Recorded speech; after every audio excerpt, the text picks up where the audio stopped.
there. Let's talk about our favorite children's books of 2022. So I really enjoyed some of these books, but really these are the books that both of my girls enjoyed the most.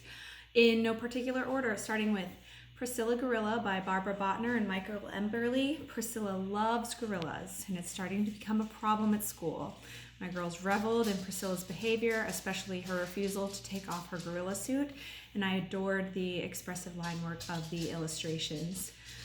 Clover Kitty Goes to Kitty Garden by Laura Purdy Salas and Hiroe Nakata. I checked this book out in August since my youngest was about to start kindergarten and didn't look at any more than the name. I didn't know that Clover is a sensory sensitive kitty and quite honestly probably an autistic kitty, so it worked doubly well for our family with both a kindergartner and an autistic child going back to school for the first time since COVID.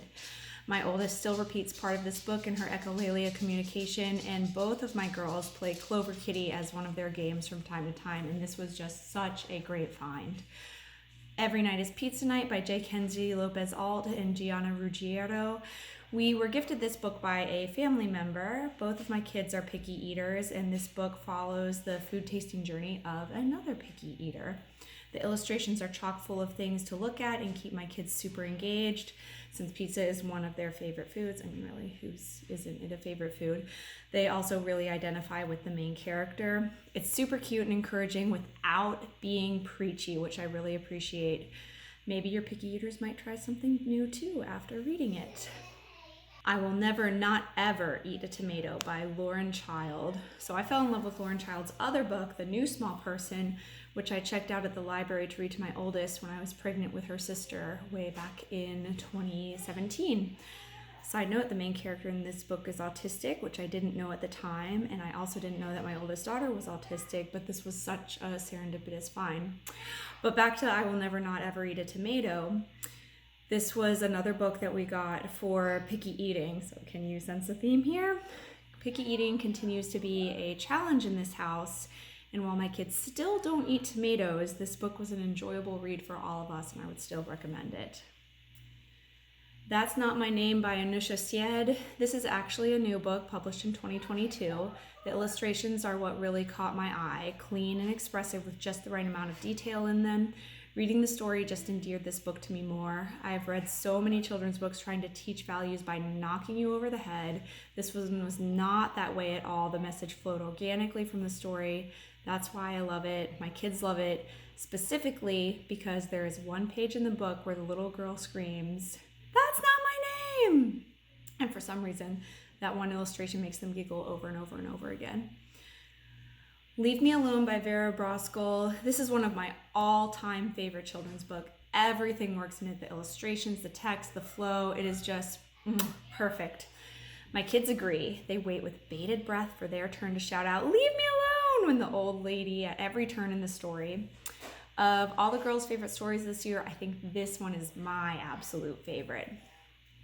The Bad Seed by Jory John and Pete Oswald. The girls both love this one and The Good Egg by the same duo, but if I had to pick one to say was their favorite, I would say The Bad Seed was the favorite of the two.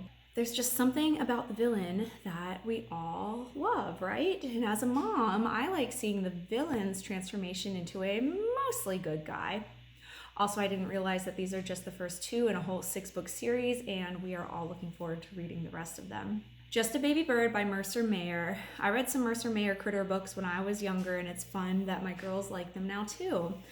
This is part of the My First I Can Read series, which my oldest really enjoys. She also really likes the Biscuit books.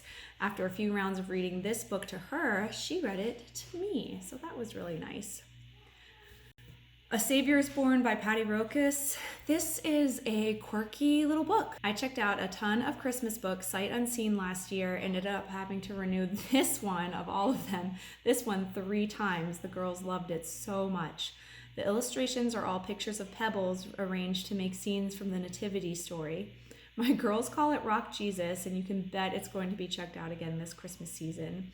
I wish I could pinpoint why they love it so much. Maybe rock illustrations are just different enough to capture their imagination, but this one really was one of their favorites. Lastly, Never Touch the Grumpy Pumpkins by Rosie Greening and Stuart Lynch. Technically, my girls are too old for a board book at 5 and 7 years old, but it caught my oldest eye at the book fair at the beginning of the school year.